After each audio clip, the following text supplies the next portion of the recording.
इस वक्त एक बड़ी खबर आप देखेंगे जिसमें पीएफआई पर 5 साल के लिए बैन लगा दिया गया है। ये इस वक्त की सबसे बड़ी खबर। केंद्र सरकार द्वारा ये बैन का नोटिफिकेशन भी जारी कर दिया गया है। पॉपुलर फ्रंट ऑफ इंडिया पर अब 5 साल के लिए प्रतिबंध लगा दिया गया है। केंद्र सरकार ने पीएफआई पर बैन लगाने का फैसला लिया। ये इस वक्त की सबसे बड़ी खबर आपको बता रहे हैं। अलग अलग ठिकानों पर पीएफआई की रेड एनआईए की तरफ से की गई।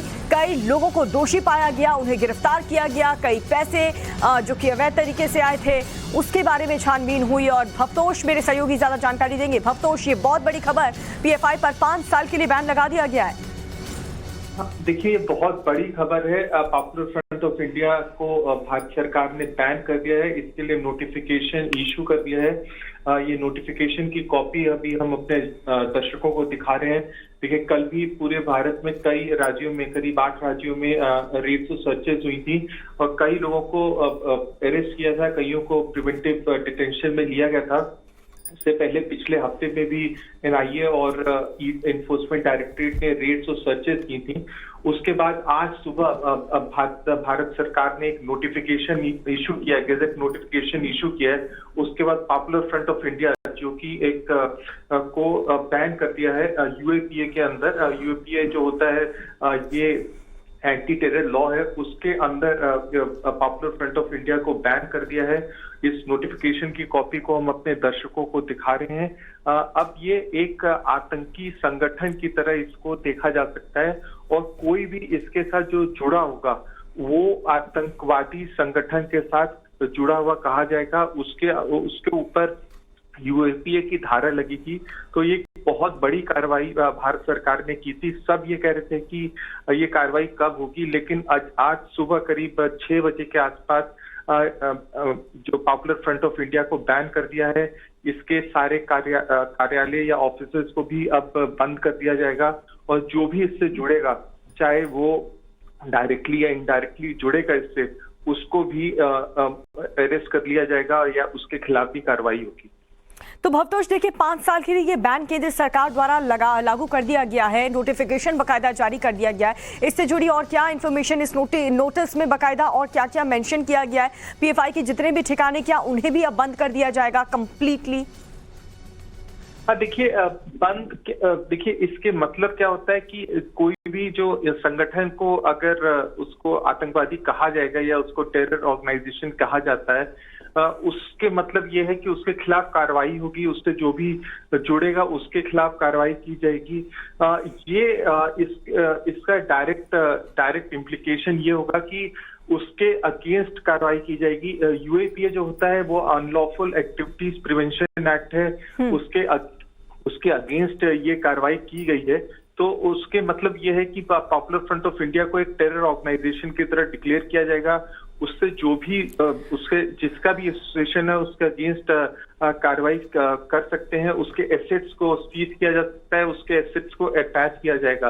तो इसके मतलब ये है कि उस ऑर्गेनाइजेशन को भी एक ढंग से आतंकवादी ऑर्गेनाइजेशन कहा जा सकता है। इसके साथ जो जुड़े हुए ऑर्गेनाइजेशन है, चाहे वो रिहैब फाउंडेशन ऑफ इंडिया है, चाहे वो कैंपस फाउंडेशन ऑफ इंडिया है, तो इससे जितने लोग भी जुड़े हैं, जुड़ना चाहते हैं, उनको भी एक ढंग से ये कहा जाएगा कि वो डायरेक्टली और इनडायरेक्टली एक टेरर ऑर्गेनाइजेशन के साथ जुड़े हुए हैं।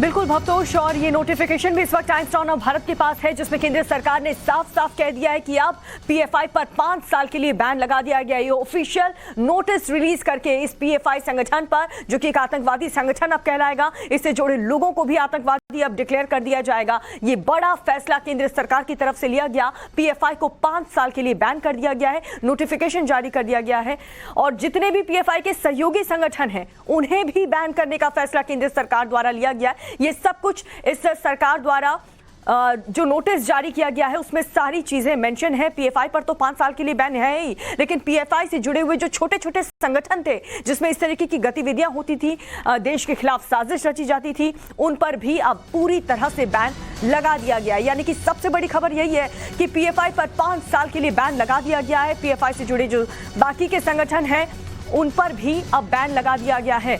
अमित हमारे साथ जुड़ चुके हैं। अमित, कई बार ये मांग उठती रही कि पीएफआई पर बैन लगाया जाए और आज वो दिन आ चुका है। केंद्र सरकार ने ये फैसला लेते हुए 5 साल के लिए पीएफआई पर बैन लगा दिया।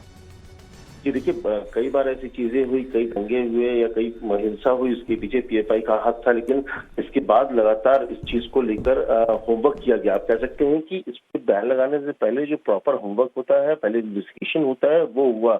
2 बार लगातार आपने देखा कि कैसे पूरे देश भर में रेड्स हुए। कल भी करीब 200 से 250 लगभग लोगों को उठाया गया, जो डिटेन किया गया, अरेस्ट किया गया।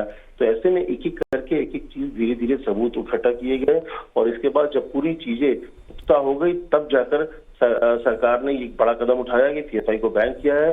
क्योंकि कोई भी चीज कदम उठाने से पहले अगर ऐसे ही बैन कर देती तो फिर बहुत मुश्किल होता। लेकिन इसीलिए पूरे देश भर में, क्योंकि केरल से लेकर जहां भी पीएफआई की जो तार दिखे, खास करके अभी कुछ दिन पहले फुलवारी शरीफ में भी दिखा आपने किस तरह से वहां पर चीजें हो रही थी, तो प्रधानमंत्री मोदी के को भी टारगेट करने की कोशिश हो रही थी।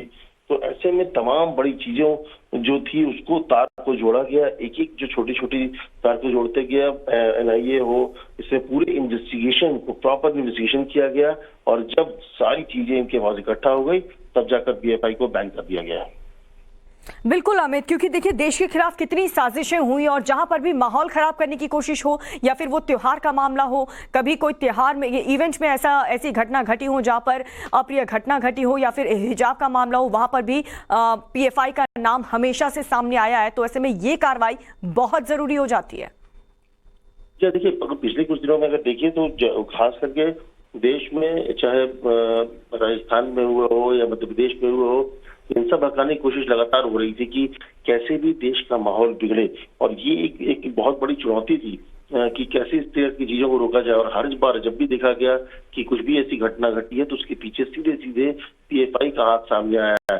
तो ऐसे में एक जो आपको याद होगा, पिछले कुछ पहले इंडियन मुजाहिदीन जैसे आतंकी संगठनों ने किस तरह से पूरे देश में चीजों को बढ़ाया था। इस बार पीएफआई एक दूसरे तरीके से काम कर रहा था। पीएफआई का मोडस ऑपरेंडी एकदम डिफरेंट था। वो धीरे धीरे करके कैसे देश पे पूरे नफरत की जो चीजें फैला रही थी। आपने देखा तन से जुदा वाले जो कहा हुआ, जिस तरह से राजस्थान में हत्या की गई, उसमें भी पीएफआई कहाँ जुड़ा था। तो तमाम ऐसी चीजें हुई, जिसके बाद ये कहा जा रहा है कि जो एक नए तरीके से पूरे देश को बर्बाद करने की कोशिश थी, देश के खिलाफ एक बड़े लेवल पे जो एक साजिश हो रही थी, उसका खुलासा हुआ। तब इसके बाद फिर जरूरी था कि इस तरह के लोगों को रोक लगाना, क्योंकि जो अगर ये अपने में जिस तरह से कामयाब होते तो आप समझ सकते किस तरह का माहौल देश में। तो जो पीएफआई थी वो केरल से एक तरह से छोटे से जगह से स्टार्ट हुए, पूरे देश में इस तरह से माहौल बना दिया कि पूरे देश में एक नए तरीके की एक साजिश थी, और साजिश को रोकने के लिए जरूरी था कि एक बड़ा कदम उठाया जाए। और पूरे सबूत इकट्ठा करने के बाद, एक एक तार जोड़ने के बाद सरकार ने ये बड़ा फैसला ले लिया। तो बिल्कुल एनआईए और आईटी की जिस तरीके से रेड इन दिनों हम देख रहे थे कि पीएफआई के अलग अलग ठिकानों पर अलग अलग राज्य में हमें चल रही थी, तो यानी कि ये पूरी की पूरी रणनीति तैयार की गई कि पहले पीएफआई के खिलाफ इस तरीके के सबूत जुटाए जाएं, क्योंकि जिस तरीके की गतिविधियां पीएफआई द्वारा, उनके कार्यकर्ताओं द्वारा हो रही थी, या फिर आतंकवादियों द्वारा हो रही थी, अब तो यही कहा जाएगा, क्योंकि इस संगठन को पूरी तरह से बैन लगा दिया गया है। जी हाँ, और इसीलिए क्योंकि जब भी कभी इससे पहले भी जिन भी आतंकी संगठनों को बैन किया गया है, तो उससे पहले पूरा होमवर्क पूरा किया गया है, एक एक चीजों को देखा गया, और इसीलिए ये रेड्स में तमाम चीजें पाई गई। कई ऐसे दस्तावेज पाए गए जो ये दिखाते हैं कि भारत के खिलाफ एक बड़ी साजिश की रणनीति थी, पूरे देश भर में हिंसा फैलाने की रणनीति थी। और इसलिए उन तमाम चीजों को पाने के बाद ही ये फैसला किया गया कि अब समय आ गया है कि पीएफआई, इससे पहले भी हर बार ये इस बात की मांग उठी थी कि पीएफआई को बैन किया जाए, लेकिन उस वक्त उस सरकार के पास वो सारे दस्तावेज या सारे सबूत नहीं थे जो उनके खिलाफ हो।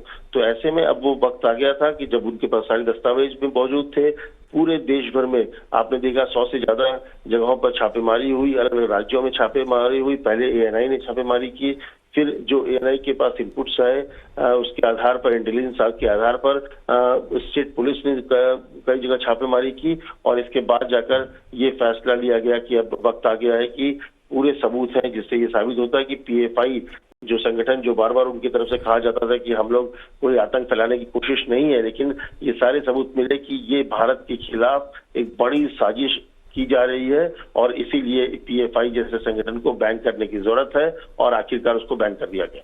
जाहिर सी बात है, और इन सभी बातों का खुलासा भी अमित अब हो चुका है जो बीते इस एक साल में होते आया है कि कराटे क्लास के नाम पर किस तरीके से आतंकवादियों को ट्रेन किया जा रहा था, बनाया जा रहा था, इस पीएफआई संगठन में रह करके युवाओं को बरगलाया जा रहा था।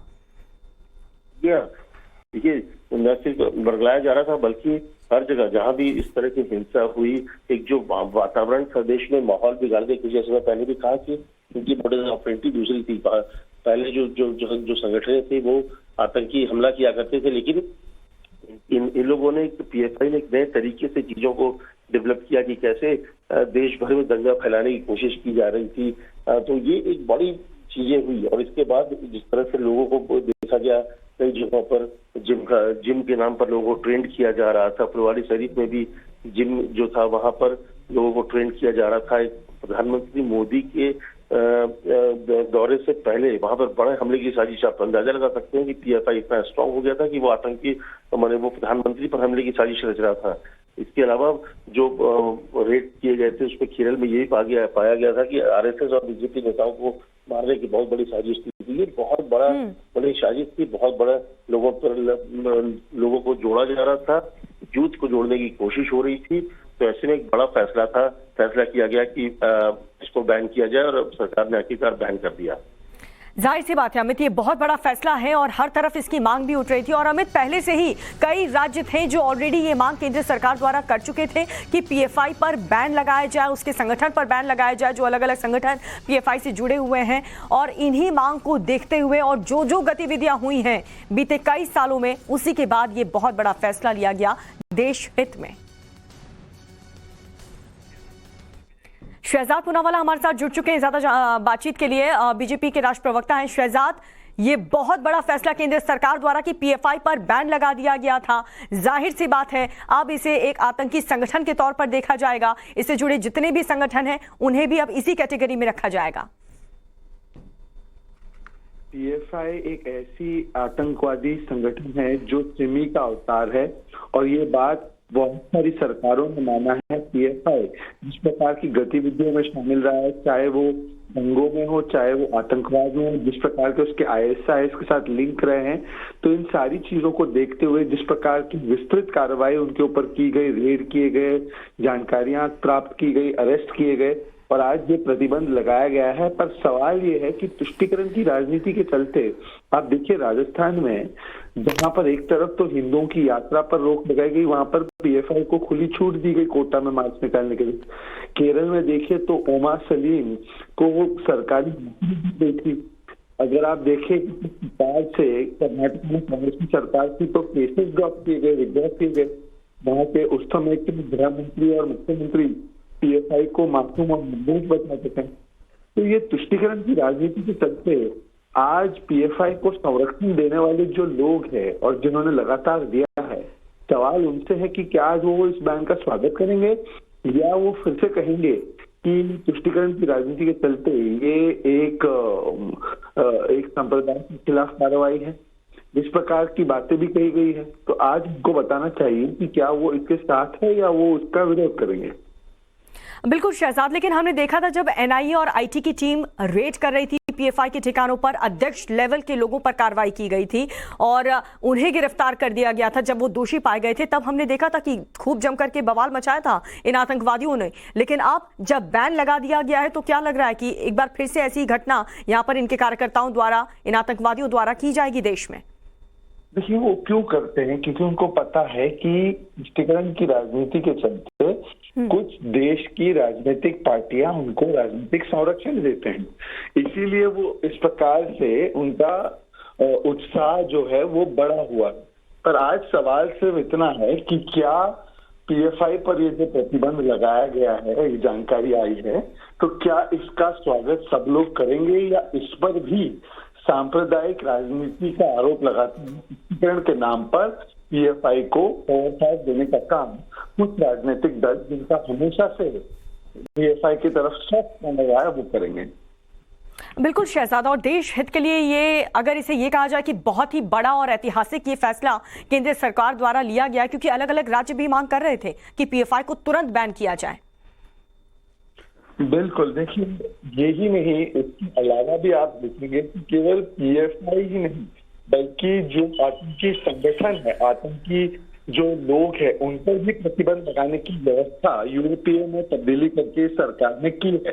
पर अनफॉर्चुनेटली आज कुछ लोग वोट बैंक और अपीजमेंट पॉलिटिक्स में इस प्रकार से लिप्त है कि उन्होंने उसका भी विरोध किया। लालू प्रसाद यादव, मुझे याद आ रहा है जब सिमी पर प्रतिबंध लगा था तो उसका भी उन्होंने विरोध किया था। तो आज आतंकवादियों के पक्ष में जो खड़े होने की जिनकी आदत है, समाजवादी पार्टी ने जैसे पैरवी की थी अलकायदा के आतंकी यूपी 88 पर सवाल उठाए थे, आज ये पूरी मंडली क्या पीएफआई के ऊपर लगे प्रतिबंध का स्वागत करेगी या तुष्टीकरण के चलते इनका विरोध करेगी? ठीक है शहजाद, तो देखिए ये बहुत बड़ा फैसला केंद्र सरकार द्वारा लिया गया है कि पीएफआई पर 5 साल के लिए बैन लगा दिया गया। पीएफआई पर 5 साल का बैन और साथ ही पीएफआई से जुड़े हुए जितने भी संगठन हैं उस पर भी बैन लगा दिया गया है। वजह क्या है वो भी हम आपको बता रहे हैं, क्योंकि जब एनआईए और आईटी की टीम रेड कर रही थी तब टेरर मॉड्यूल फंडिंग का खुलासा हुआ। इसके साथ ही हथियारों की ट्रेनिंग दी जा रही थी, इस बात का भी खुलासा रह रहकर हुआ है। पीएफआई किस तरीके से कराटे क्लासेस के नाम पर युवाओं को धारदार हथियार से ट्रेनिंग देता था, गजवाए हिंद साजिश की भी बात का खुलासा हुआ है। युवाओं को गुमराह करता आया है लगातार पीएफआई, और यही तमाम वजह है कि पीएफआई को केंद्र सरकार द्वारा यह ऐतिहासिक फैसला लेते हुए 5 साल के लिए बैन कर दिया गया है। पीएफआई पर 5 साल का ये बैन अपने आप में ही ऐतिहासिक फैसला केंद्र सरकार द्वारा, और पीएफआई से जुड़े जितने भी संगठन हैं आतंकवादी संगठन, उन्हें भी अब बैन कर दिया गया है। पीएफआई के गुनाहगारों की चार्जशीट भी हम आपको बता दें, किस किस घटना में पीएफआई का नाम हमेशा से शामिल रहा है, चाहे वो हिजाब का मामला हो या फिर देश को 2047 तक इस्लामिक राष्ट्र बनाने का प्लान हो। हर तरफ पीएफआई का नाम, उनके कार्यकर्ताओं का नाम जुड़ता आया है। जनवरी 2022 आपको याद होगा कर्नाटक हिजाब विवाद, जहां पर पॉपुलर फ्रंट ऑफ इंडिया के नाम का भी जिक्र आया था उस एफआईआर में। दिल्ली दंगे भड़काने का भी आरोप पीएफआई पर है। इसके साथ ही सीए विरोधी हिंसा के पीएफआई कनेक्शन भी कई बार सामने आ चुके हैं। सीए के खिलाफ मंगलौर में हिंसा, ये यहाँ पर भी पीएफआई का हाथ था। कर्नाटक में आरएसएस नेता की हत्या का आरोप भी इसी संगठन पर लगा था, इसी आतंकवादी संगठन पीएफआई पर, जिसको अब केंद्र सरकार ने 5 साल के लिए बैन कर दिया है। बीते दिन से हम देख रहे हैं लगातार एनआईए की रेड, आईटी की रेड, कई सबूत इकट्ठा किए गए, केंद्र सरकार को सौंपे गए। हर तरफ से यही मांग उठती रही कि पीएफआई को जल्द से जल्द बैन किया जाए, और आज सुबह 6:30 बजे ये बड़ा फैसला लेते हुए केंद्र सरकार द्वारा नोटिस जारी किया गया, जिसमें पीएफआई को 5 साल के लिए बैन कर दिया गया है। लेकिन अब देखना यह होगा इस फैसले का स्वागत किस तरीके से बाकी की जो राजनीतिक पार्टियां हैं वो करती हैं, या फिर इस पर भी राजनीति होगी। लेकिन पीएफआई जो कि एक आतंकवादी संगठन अब डिक्लेयर हो चुका है, उस पर बहुत बड़ा एक्शन केंद्र सरकार द्वारा लिया गया है। 5 साल के लिए पीएफआई को बैन कर दिया गया, ये बड़ा कदम केंद्र सरकार द्वारा। और अब देखिए किस तरीके से बीते दिनों हमने देखा पीएफआई के कई बड़े लीडर्स को एनआईए ने गिरफ्तार किया था। तो पीएफआई के जितने भी ये मेंबर्स हैं वो सड़क पर उतरे थे, नारेबाजी कर रहे थे, थाने का घेराव कर रहे थे। लेकिन अब जब पीएफआई को बैन कर दिया गया है तो ऐसे में किस तरीके का माहौल होगा उसको लेकर के भी हमारी पुलिस तैनात है, तैयार है। पीएफआई पर बड़ी चोट, देखिए सहयोगी संगठन पर भी बैन केंद्र सरकार द्वारा लगा दिया गया है। सिर्फ पीएफआई ही नहीं बल्कि जो पीएफआई से जुड़े संगठन है, आतंकवादी संगठन जो इस तरीके की गतिविधियों में शामिल रहे हैं, उन पर भी बैन लगा दिया है केंद्र सरकार द्वारा। लेकिन ये बैन लगा क्यों है ये आपको बता दें। कई बार खुलासे हुए हैं रेड में एनआईए के और आईटी के टेरर मॉड्यूल फंडिंग में शामिल रहा है, और साथ ही हथियारों की ट्रेनिंग भी पीएफआई बार बार युवाओं को देता रहा है। इसके भी खुलासे और कई सबूत मिले हैं।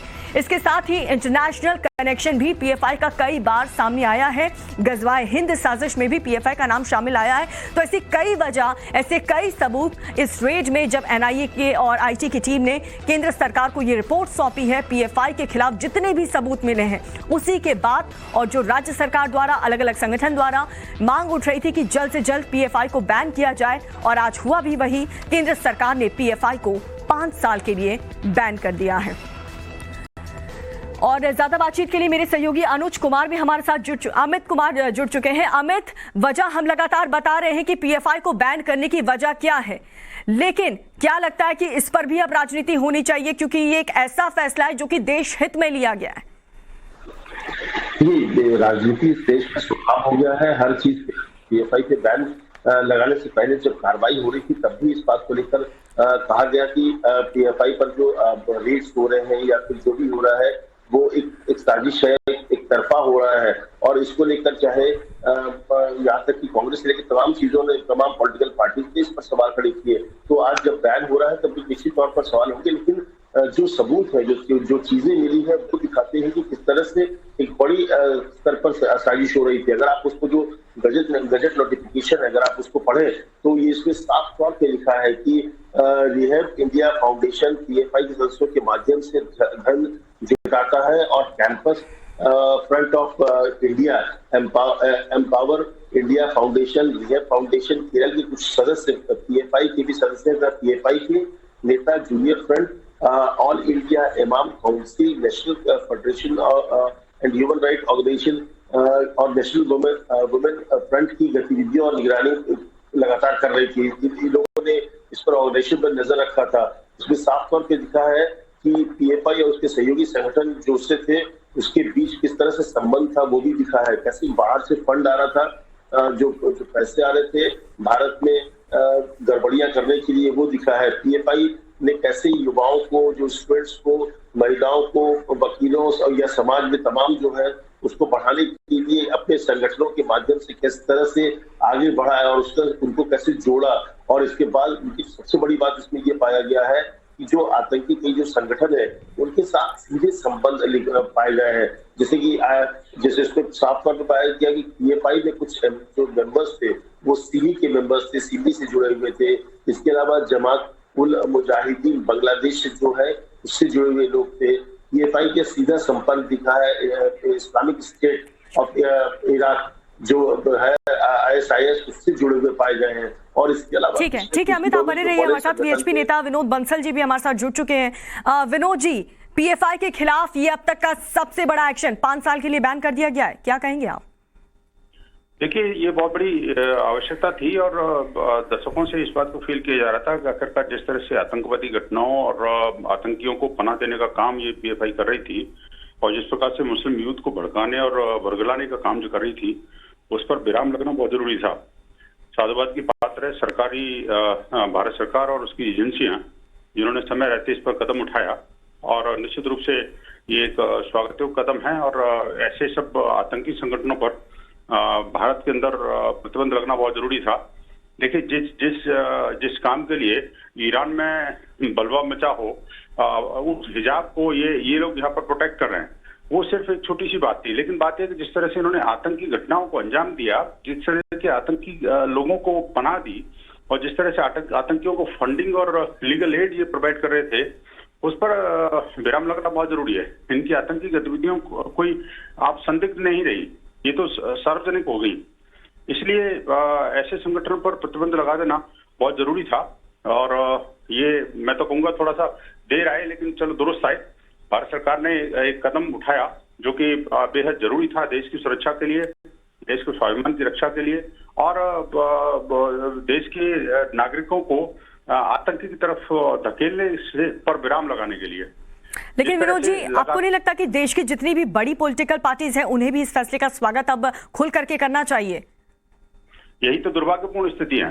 एक्चुअली ये वो जिन पार्टियों की बात कर रहे हो, कुछ पार्टियां उनमें ऐसी हैं जो कि कांग्रेस की कोख से जन्मी मुस्लिम तुष्टीकरण की नीति के अंधी भक्त हैं और वो नहीं चाहेंगी किसी तरह से इस फैसले का कोई स्वागत किया जाए, क्योंकि यही तो कवर फायर देने का काम है जो पॉलिटिकल पार्टियां पिछले कई दशकों से कर रही हैं। पिछले 70 वर्षों में अगर मुस्लिम अपीजमेंट की पॉलिसी और ये कांग्रेस की जो पिछला दल हैं उन्होंने नहीं अपनाई होती तो आखिरकार ये परिस्थितियां थोड़ी जन्म लेती। जिस तरह से लगातार आतंकी घटना है और सरतन से जुदा करने के नारे लगा करके हिंदुओं को मारने का काम और देश पर आघात करने का काम लगातार जारी है, उन सब पर विराम लगाना बहुत जरूरी था।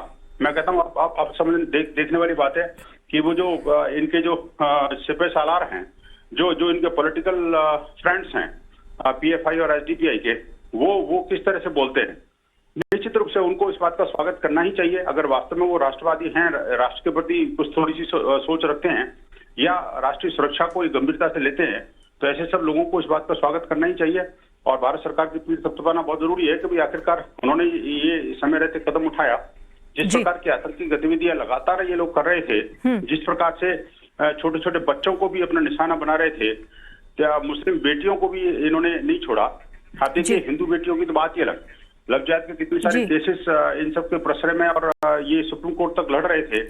आप देखिए कि जिस तरह से आतंकियों को पनाह देने का काम जो इस संगठन ने किया है, जिस पर अब बैन भारत सरकार ने लगा दिया है। जी बिल्कुल सही कह रहे हैं आप विनोद जी कि बहुत ही बड़ा फैसला केंद्र सरकार की तरफ से ये लिया गया है पीएफआई पर बैन लगाने का। हर तरफ से इसकी मांग उठ रही कि जल्द से जल्द पीएफआई पर बैन लगा दिया जाए और अब हुआ भी यही। 5 साल के लिए पीएफआई पर बैन लगा दिया गया, यानी कि जितने भी आतंकी संगठन हैं अब उनमें एक और नाम जुड़ चुका है पीएफआई का। रुक रहे छोटे से ब्रेक के लिए, आप देखते रहिए, बड़ी कवरेज लगातार जारी है।